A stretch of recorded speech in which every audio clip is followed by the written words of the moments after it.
Hey everybody, welcome back. Today is going to be a little bit different.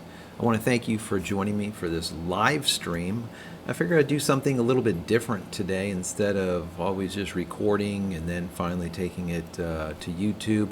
I just figured I want to do a little live chat with you guys, a little bit less, let's say, structured, a little bit structured, but not too much. I want to have this conversation with you regarding the new mirrorless, right? The new mirrorless Nikon is coming out with. Now we know that there is a name for it, supposedly a Z6, Z7, but we'll get to that in this video. So what I'm going to do is I want to talk to you guys about it and show you some videos that they've had probably for the last 2 or 3 weeks now. They've been slowly releasing these videos. They're about 30-second videos. I want to show them to you. And then also get into like the little slide deck that I put together of what the, let's say, rumors are, what was accurate, what is not accurate, because we are literally just days away from the actual release. So, or let's say announcement of the release. So they're supposedly August 23rd, I believe, is when it's supposed to happen. So if you guys are watching live, welcome. Put your comments into the chat window and we'll talk later on towards the end of this video. And if you are basically watching a replay, which I'm sure most of you are doing, go in the comment area below and let's just have a discussion as we always do. I just absolutely love the conversation that we have all the time on the channel. So real quick, I want to say what's up to everyone in the chat window. I see people are starting to come in here to watch. So let me get kind of right into it. What I'm going to do is I'm first going to show you these videos. So I'm going to bring it up on the screen real quick. Give me 1 second here. All right, here we go.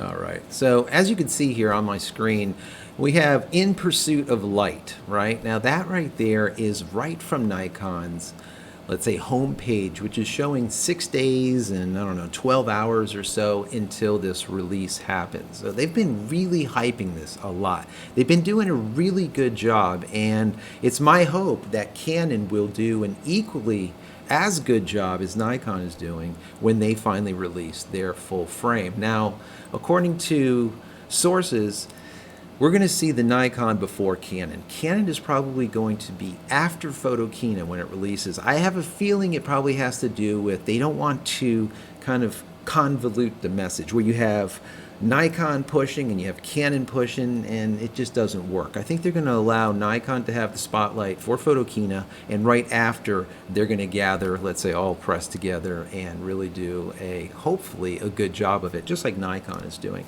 So let me real quick, I'm going to bring up Nikon's site here so we can take a look at these videos because I think they're very important. As some of you have not seen them yet, and one of them, matter of fact, is brand new as of last night.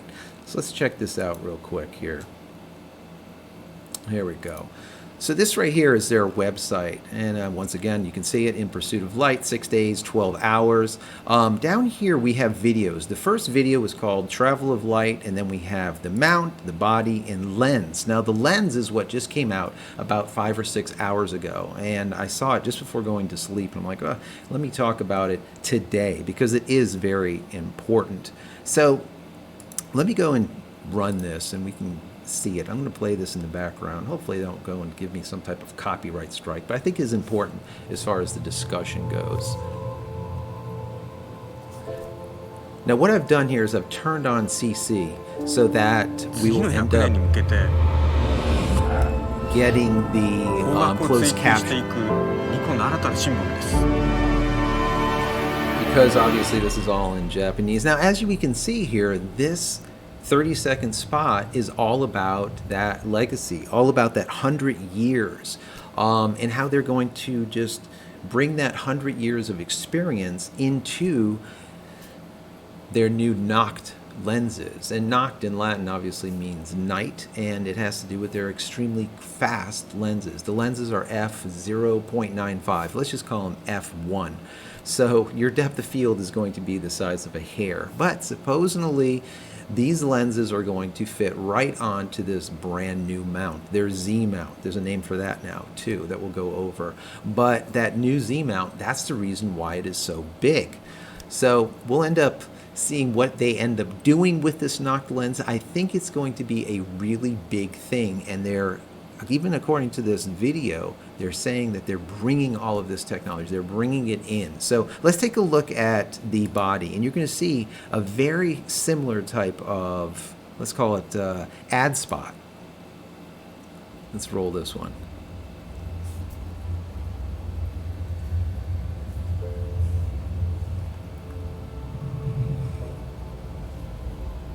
年で培ってきたニコンの技術すべてを投入しました。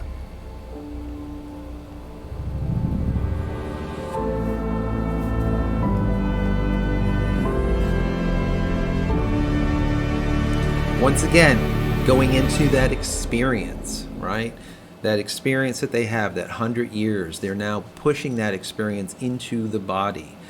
They're capitalizing on the 100 years. It's the 100-year anniversary, and it just simply makes sense, right? Now let's look at the mount. This was the one that just came out after the first video. The first teaser came out. This is very important. Preparing for the next 100 years. Once again, 100 years, 100 years, 100 years.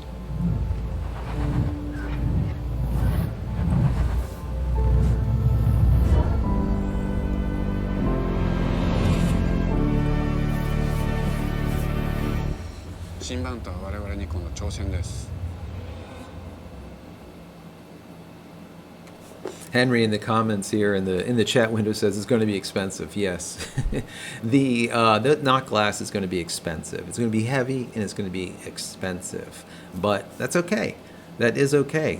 I like see here once again we're saying that this mount is going to put us into the next 100 years, and it makes sense. In the last couple of videos, I spoke about this mount being so large, and why is it so large? I even speculated maybe it has to do with medium format, right? Because if this is as large as it seems, they should be able to put a small sized medium format sensor behind it. So once again, future proofing. Well, you know, Nikon just doesn't just do things haphazardly. They're looking to move into the future, and they need to make sure that this mount is the future, and they'll be able to have this mount for a decade, for 2 decades, or even longer, as they're saying 100 years. So let's move into this first video. Now this is a video, it's called Travel of Light, which is really interesting. I love this. Some people didn't like it. I really like this video. It just, once again, has this futuristic type of look to it. Very futuristic, showing that moving into the future with Nikon as a whole. I love this ring, right? I akin it to the Tron ring.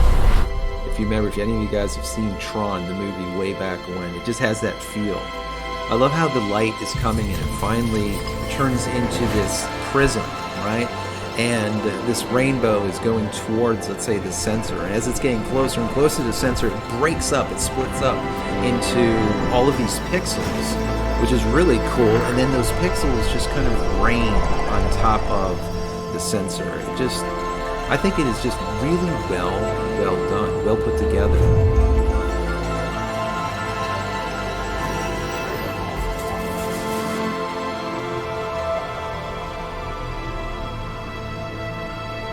Kind of see that nebula in this girl's eye, and I like how they take this camera and they flip it around and then they pop the lens off, and that's when you can really see the size, the just massive size of that mount. Is literally, I mean, almost the size of the entire camera. It's really big. I was speculating it was going to be really close to 60 millimeters, and I wouldn't doubt it. I would not doubt that is the case.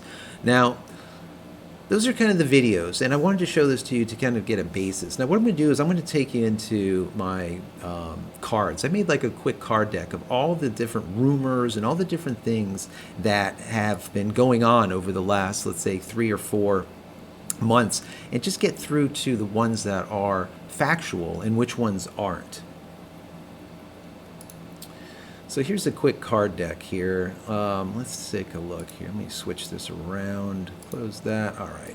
So to start out with, obviously, these rumors are kind of a breakdown, okay, of all the things that I've been talking about over the last couple of months and how they've come to pass. Which ones were accurate, which ones were not. And I really want to tell you the ones that are accurate. The ones that weren't, it kind of is what it is. So moving into it, we have Nikon. It is definitely their plan, just by how everything is working. It is their plan that they're going to be targeting the A7S as well as the A7R. The A7, I think not so much. I don't think they're going to try to go down that line. I'm going to get into pricing at the end of this, but you'll see where I'm going with this. Next, we have the body itself. The body is definitely bigger than an A7, but it's more akin or like the Nikon D750, just by looking at how people have broke down this body, just by looking at the behind the scenes, those leaked photos and whatnot. So figure on this body is going to be about the size of a D750. Battery life. The general consensus is this battery life is not going to be as good because you're going to have to power. You have your e-ink at the top. You have your EVF. Instead of a viewfinder, you also have that massive display on the back. So I'm going to guess battery life isn't going to be as good, and anyone that purchases this camera is probably going to want to get a battery grip. I know I would. Also, one dial. That's almost a absolute with all of these pictures that we've seen come out. It's going to have one dial in the top, and that is it.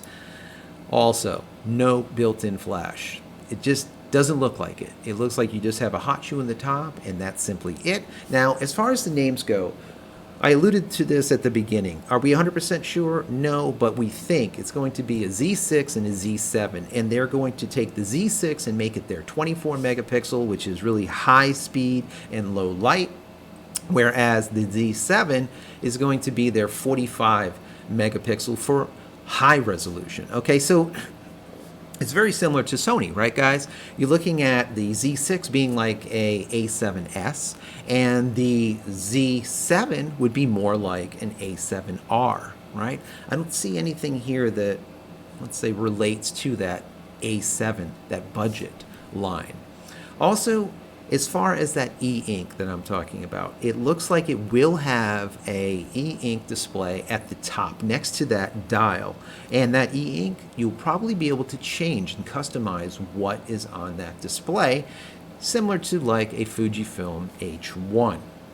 Now, 5-axis image stabilization, absolutely, IBIS will be in it. And I'm guessing that since you have this massive mount and, let's say, relatively small full frame that's inside there, it will have a ton of room for that IBIS. So I'm going to guess the image stabilization on this camera is going to be extremely good because they have plenty of room to do it. Next, we have 9 frames per second. Nothing has changed with this. I think it's going to remain 9 frames per second. Also, XQD, still nothing substantial, nothing solid when it comes to XQD versus the CF Express. My hope is that they go with the CF Express and get away from Sony, right? As far away from Sony, their direct competitor that they can get is probably better. Also, they're not relying on Sony's XQD. We know there's been lawsuits, all kinds of stuff going on with XQD. It just doesn't make sense. Also, you have ProGrade that is making a CF card that is a terabyte. It's massive, and it'll put out data at 1,400 megabytes per second. That's crazy, guys. That is absolutely crazy. Really, really fast. EVF still 3.5 to 4, let's call it 3.6 megapixels, not bad at all. Also over 400 AVF, autofocus points. I'm going to guess it'll probably be right around 430 to 450 autofocus points. Should be awesome. Tilt screen. Now the tilt screen, as far as my understanding is, it's going to be a similar tilt screen that they have on their D850 and not a fully articulating tilt screen that you see on the Canon. That's what I'm hearing. Is that the case? I don't know. I would hope that they would be able to somehow get a fully articulating back screen in this, because I can guarantee you on Canon's release of their full frame mirrorless that's going to be coming out, that will have a fully articulating back panel. And that is just big, especially for people like me that I like shooting, let's say, a vlog or something, and being able to see what I'm doing at any given time is so very important. I like it a lot. Also, 8K. Yes, 8K, guys, will be time-lapse. You're not going to see 8K in this camera. You're going to see 4K. Now, as far as the 4K, I'm going to predict it'll be probably 60 frames per second. I don't think that they're going to put out a brand new camera with 30 frames per second max as far as 4K. It just doesn't make sense at this point. You need to have 4K at 60 frames per second, and probably your 1080p will go all the way up to 120 frames per second for slow-mo. Now, pricing. Originally, when we talked about this, the price that was out on the market, they were saying $4,000 for the, now let's call it the Z7, right? And the Z6 was going to be $3,000. So 24 megabyte would be the cheaper, $3,000. The higher megabyte would be $4,000. And at the time I predicted, that just doesn't make sense. It's too expensive. I don't see them coming into the market at that just dear price range. It's just too much. I predicted 2400 with a kit lens is what I thought. Now, I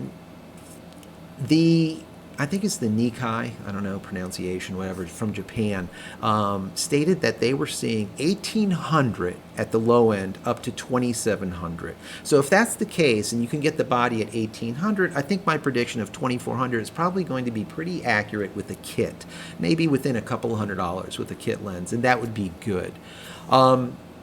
The kit lens, like we're talking about, is most likely going to be the 24-70 f4.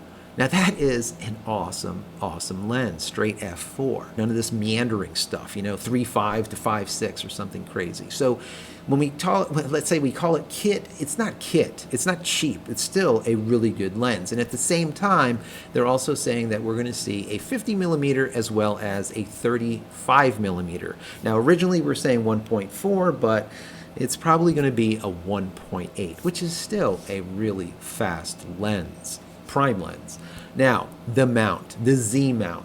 According to what rumors have it, as of the last 24 to 48 hours, it's going to be called a NIKKOR, a Z-NIKKOR mount. Whatever you want to call it, it's a Z mount, and it is massive, right, guys? It is absolutely massive. As far as the size goes, they're still saying about 55 to 59 millimeters. It goes back and forth, and it has to do with they're trying to take images that are rendered images, some of them are real images, and then try to figure it out based on the size of the hot shoe and all kinds of other stuff.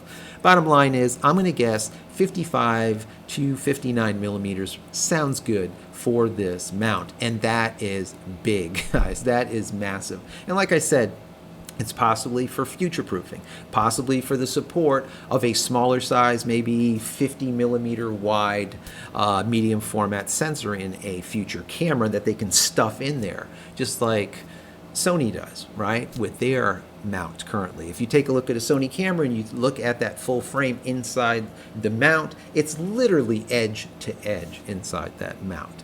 Now, of course, we have that mount as being a reason for, let's say, the reason for the larger mount, not just my speculation of medium format, but for these knocked lenses. Knocked obviously meaning night in Latin, but these knocked lenses, like we were saying earlier, being that they're .95, let's call them f1 pieces of glass, they are going to be extremely heavy, people, okay? That is a lot of glass in there to get a 0.95 lens together. So the idea of having a full frame mirrorless camera for someone moving from a DSLR and saying I'm going mirrorless and I'm doing it for the girth or for I want it to be light.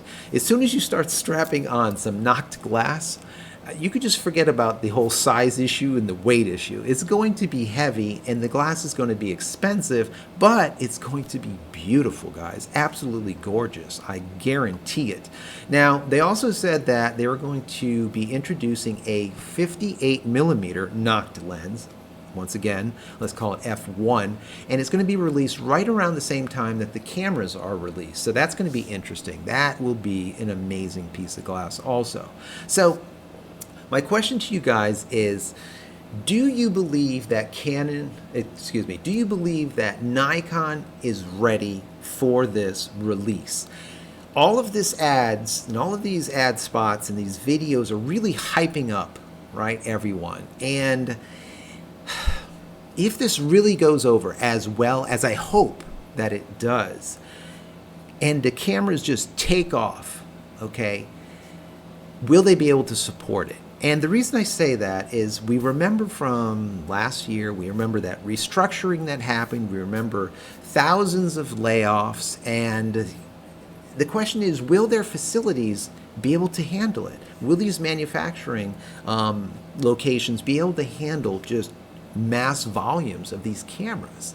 That is the question. I don't want to see the camera just do so well on paper and here in the press, let's say, and then once they go live, everyone wants it and there's back orders for months. Because then what that does is it puts a chill now on the line or on the camera, and people are going to be like, you know what, that's all right, I'm just not going to bother. Let me just wait a month and see what Canon does, right? They can't afford to do that. So I'm hoping they'll be able to fulfill the demand. So what do you guys think? Do you think Nikon will be ready? That is a question. For sure, though, guaranteed September 26th at Photokina in Cologne, Germany, we're going to be able to hands-on this camera. Guaranteed. Probably going to be before that, but for sure, I would say 99.999999% we will see that camera or possibly cameras in Photokina. So once again, what do you guys think? So this was kind of like a little bit of a sum up of what has been going on for the last month or two. I wanted to show you the videos. I wanted to talk to you guys live about this and get your take on it.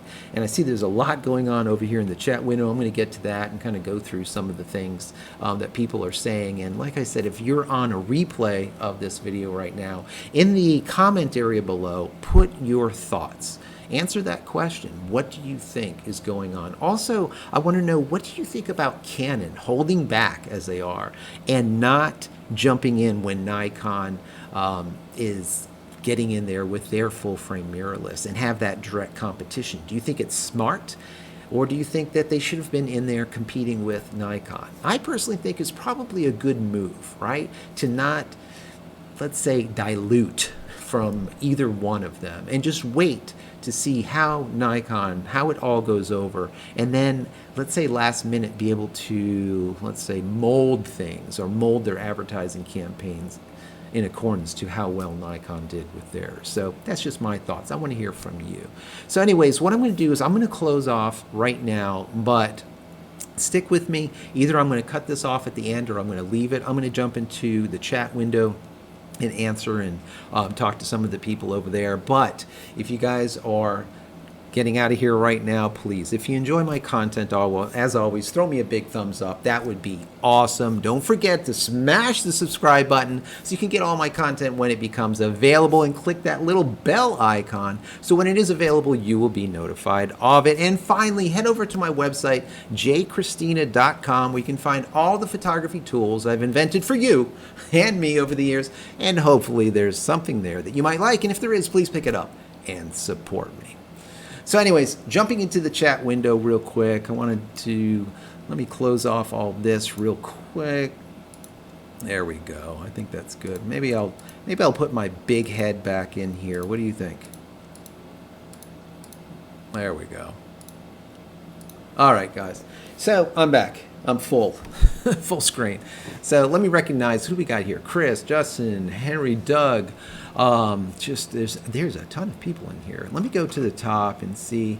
Thank you so much, Chris. I'm so glad that you're enjoying the content. What's up? Yes. What do I think about this?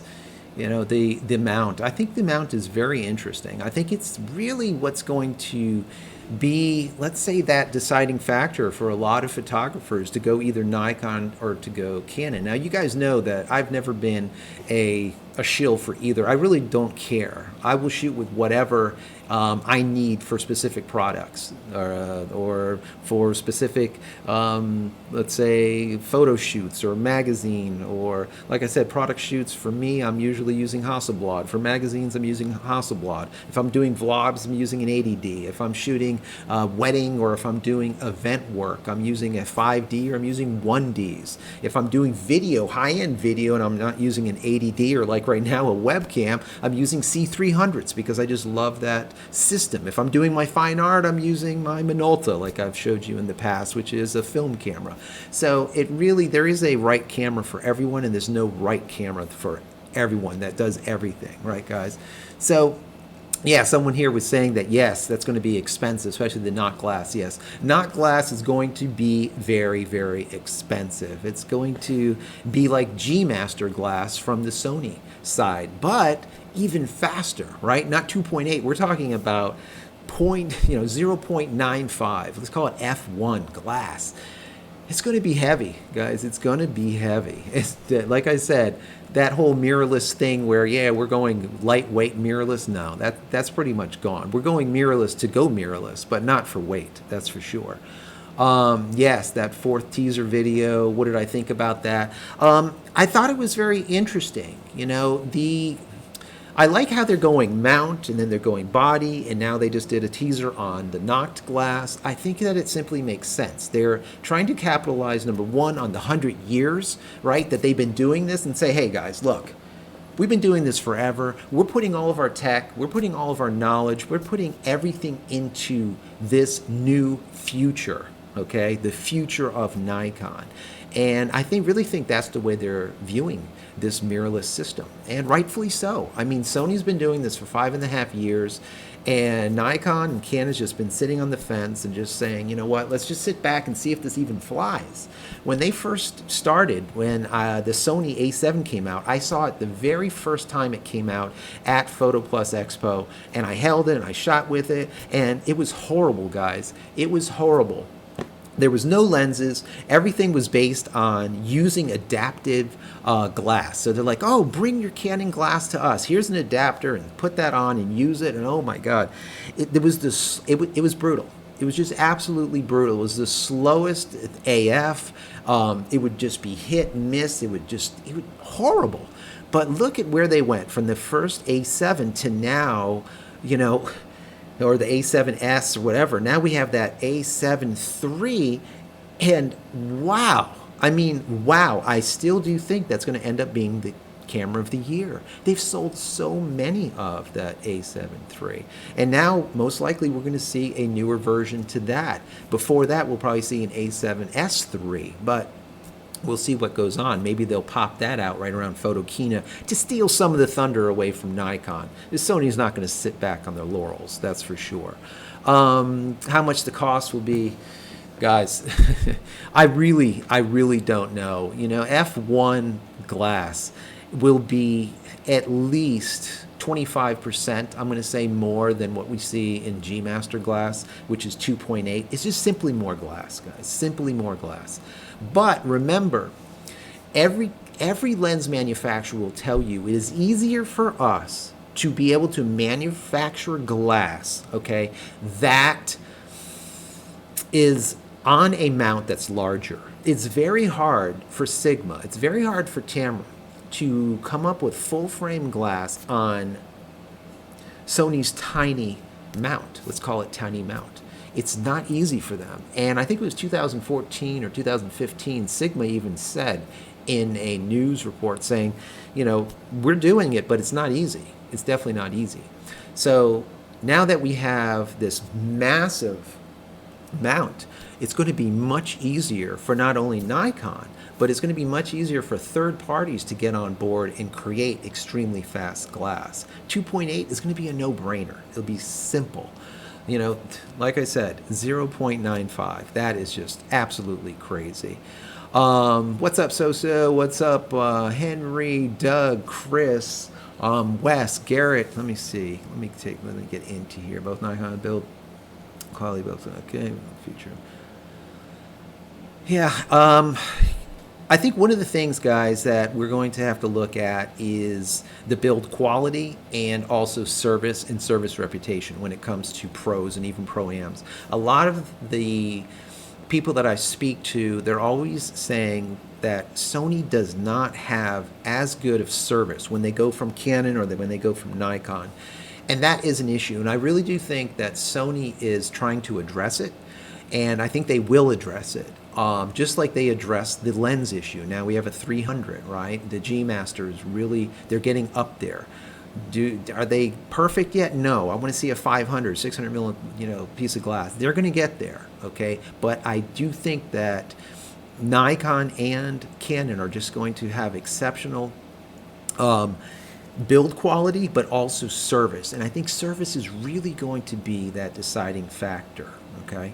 Of course, cost is always important, but service is really, really important. Let's see, what are you going to talk about?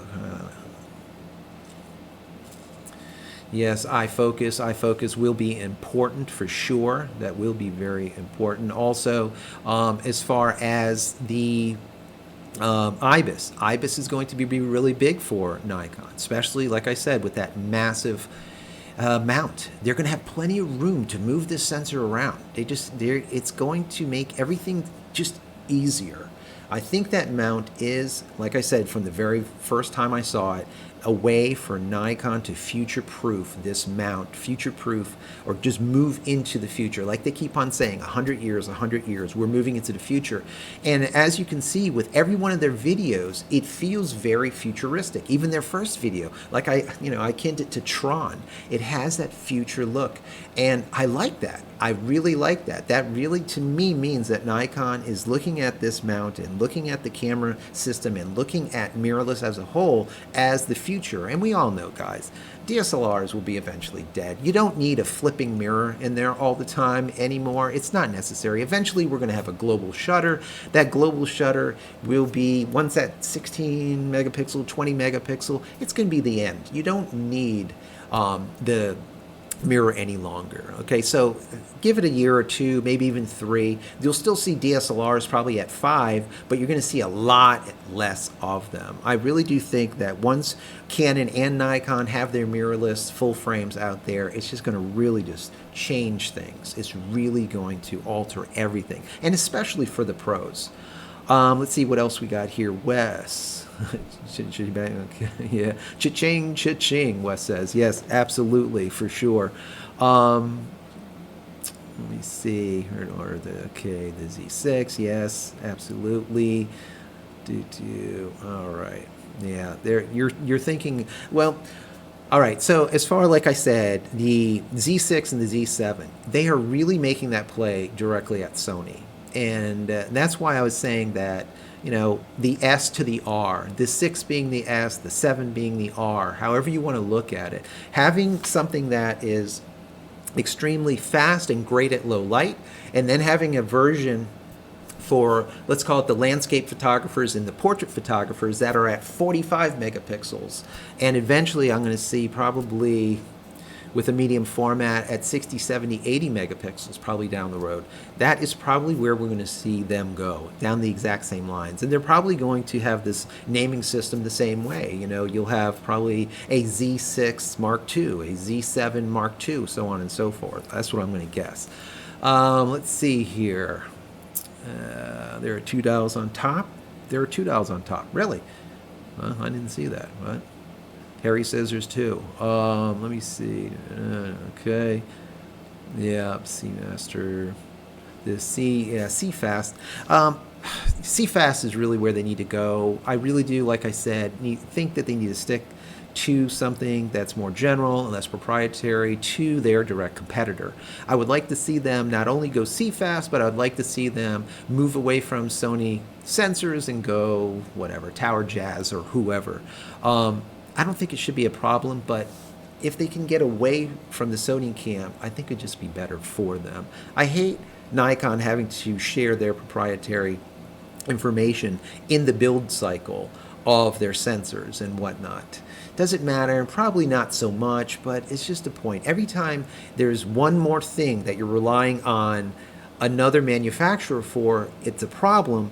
But even more so a problem is if you're relying on a direct competitor, if they're like, listen, hey, you know what, guys, there is a problem with production of the XQD slots, you know, the readers, and we're not going to be able to send you any for 3 months. You know, your system is dead. It's dead.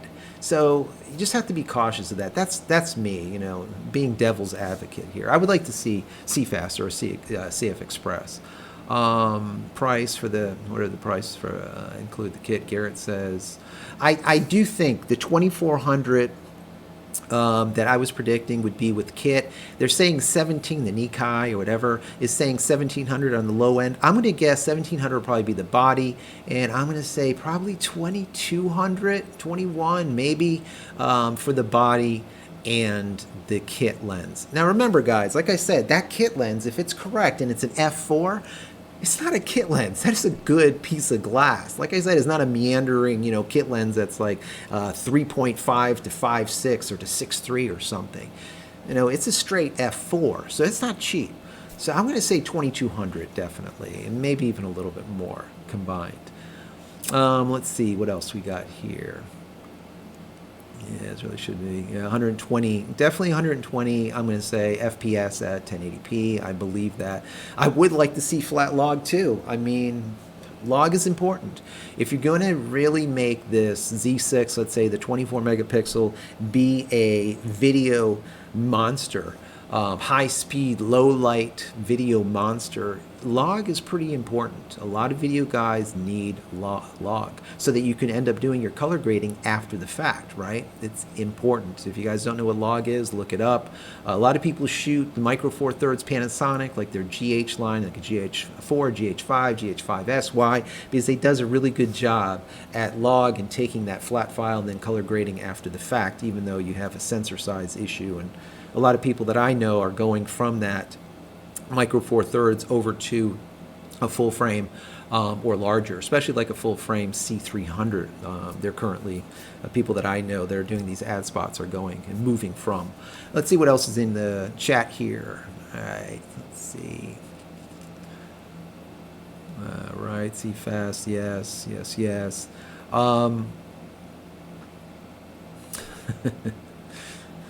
Yeah, I like that. Henry, choose a $4,000 camera, choose between my wife or a camera. Yeah, 4K is a lot of money, guys. 4K is a lot of money, and that's why we saw that in this video that I did not too long ago, where we saw that Canon came up #1 for mirrorless, like in Japan or something, in China, or whatever the case might be in Asian market. Why? Because they have a lot of these smaller type mirrorless cameras out there. People like us and you watching me right now are more, let's say, pro-ams or just enthusiasts that don't mind spending the money on these cameras, where a lot of the other people are like, just give me a Costco box camera and I am good. You know, $300, $400, $500 is it. Some of the people will spend up to $1,000, but that's the limit. So when we're talking about the cameras that we're talking about here, they're more pro-am cameras. There's not too many people are going to be spending $2,000 plus on a camera unless they're going to be making money with it, or they're really enthusiasts, right? Or real hobbyists when it comes to it. Let's see what else we got in here. Right. My belief is, so Garrett says, my belief is that the cameras may actually be released on August 23rd.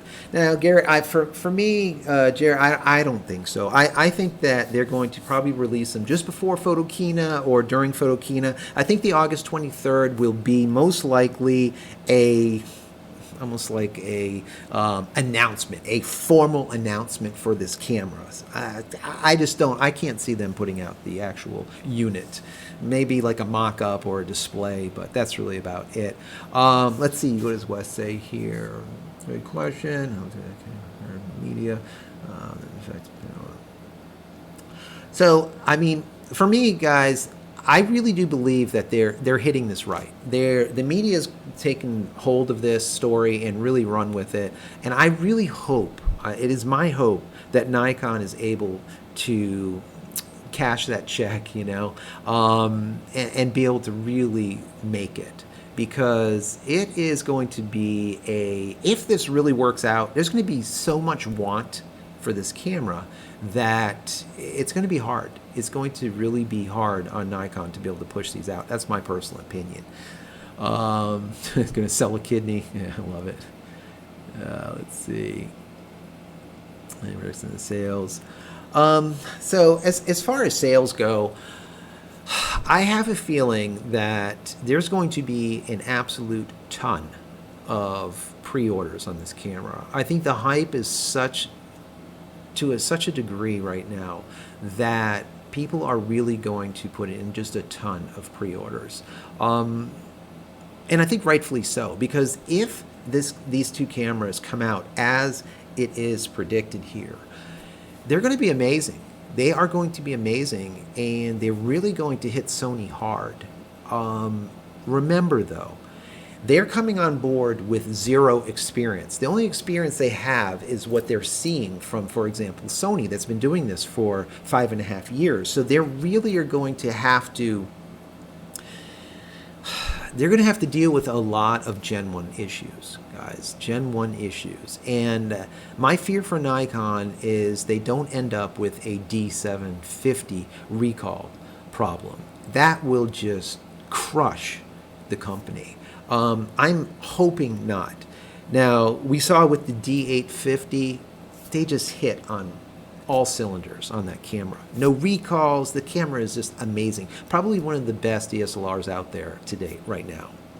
Anyways, let's see what else we got here in the chat. What about the adapter? So, Garrett, I haven't heard anything about this adapter. It is definitely going to be adaptive glass to put on your old Nikon glass, but which lenses will be able to be adapted? It's probably going to be a good majority of them. How well it's going to work? Well, according to Nikon themselves, they said it was going to work almost as good. You know, take it for what you want. You know, almost as good.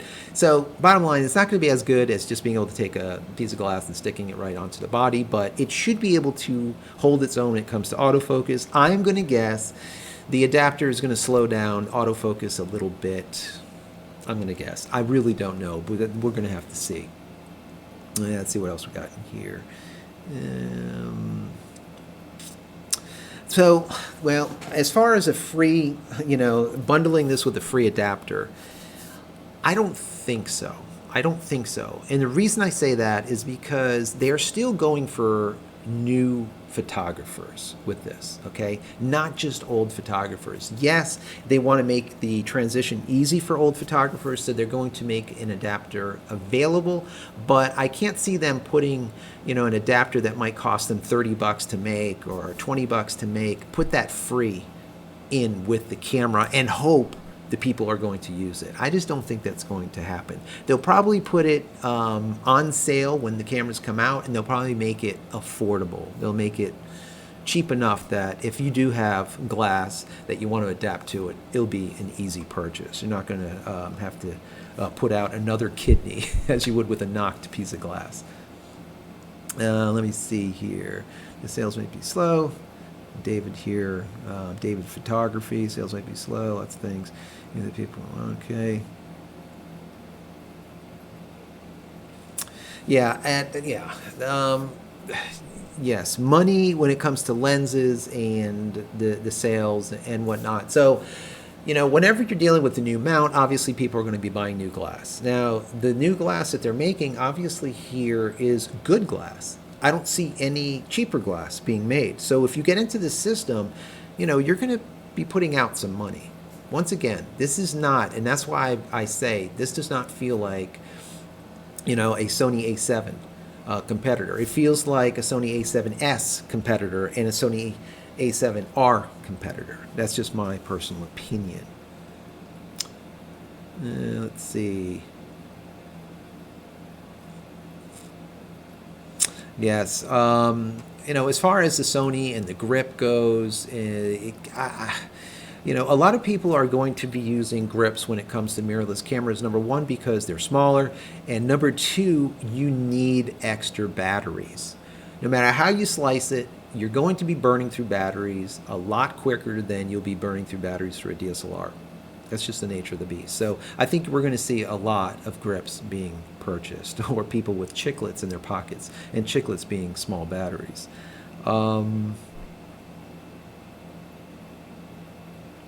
Yeah, a lot of people, they don't like the small, people like myself that have bigger hands. It's hard to take a camera that's as big as my iPhone here and now wrap your hand around it and try to use it properly. It's for me, I like a larger camera body.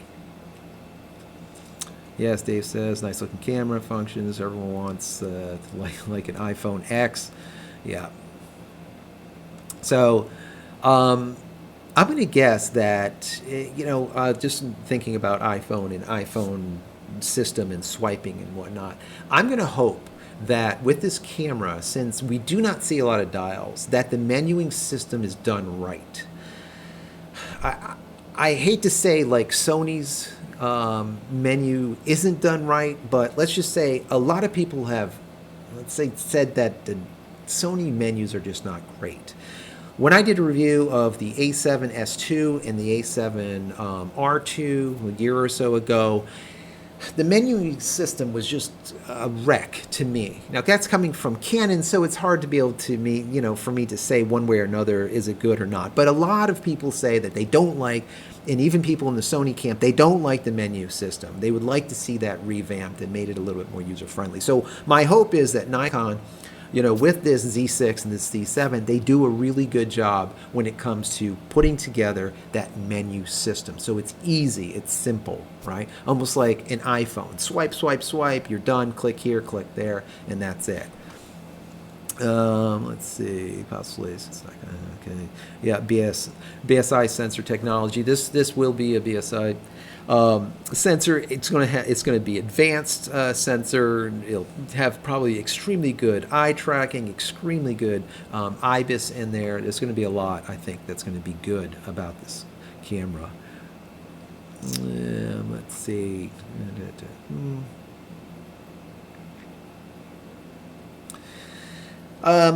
Yeah, so as far as manufacturing, like I was saying, Nikon obviously did all the development of this, and the manufacturing is going to be done with that. Where it's going to be, all the parts are going to come from, we really don't know. Is this sensor going to be a Sony sensor, or is it going to be a Tower Jazz sensor, or some other manufacturer's sensor? We really don't know as of yet. But I think Nikon knows that it is extremely important to not only get a good sensor, but to have a reliable source to get the sensors from.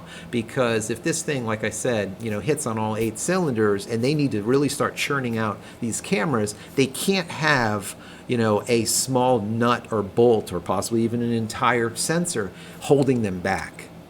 All right, they need to be able to get this stuff put together quick. Let's see. Okay. It's not okay. All right. Yeah. So Jaspit, I believe, in the chat talks about how he read an article in the past about a dual pixel type of technology that came out by Nikon, and that is true. So Canon has had DPAF, which is dual pixel autofocus, for many, many years now. And they've basically bet the farm on DPAF. I mean, their dual pixel AF is just second to none. It just simply works. The tracking, it just works. I don't know.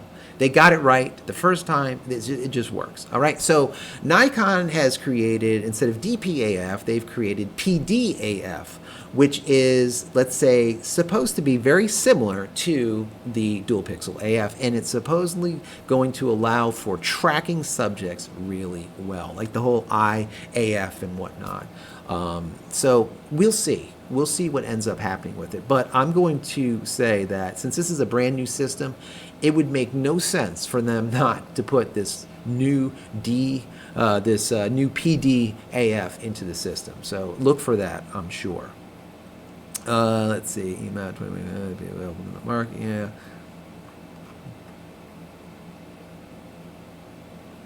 So you guys can keep chatting there in the chat window. I'm going to kind of close things up. But anyways, if you guys are watching this as a replay and you've stuck to the end, thank you for coming. I really appreciate you. I appreciate everyone that's come live here in the chat and talking back and forth. I'm going to leave it open for a few minutes.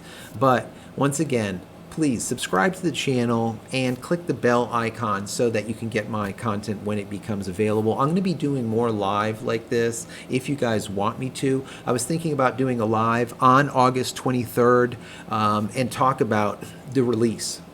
And if the camera comes out, or if it's just more information and possibly like a mock-up or a prototype or whatnot. I'm going to say that if the camera does come out, it's going to be in the hands of only a special few, and they will probably be at that point their NDA, their non-disclosure agreement will probably be lifted, and they'll be able to then show some videos of them using either the Z6 or the Z7. So look for that probably right around the August 23rd time. So I might go live with that also. Once again, thank you for joining me. I really appreciate all of you. And I want to say one thing before I get off. I want to thank everyone that has just over the years